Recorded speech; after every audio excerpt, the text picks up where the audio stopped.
Кыргызстандыктарга ушул китептерди окууга чакыргам.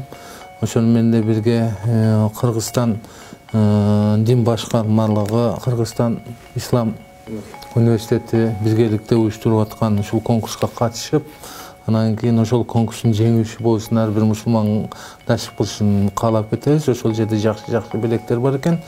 Ошол тартыктуулар утуп, анан кийин ошол белектерге жетсин.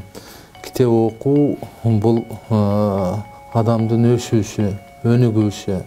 Кимде ким китепти окубаса, жаңылык албай турган болсо, бул адамзаттын ошол күнү токтоп турганы болуп эсептелип калат экен да. Ошондуктан дайым өнүгүп өсүш үчүн китептерди окуш керек. Китептердин дагы ар түрдүү китептери бар.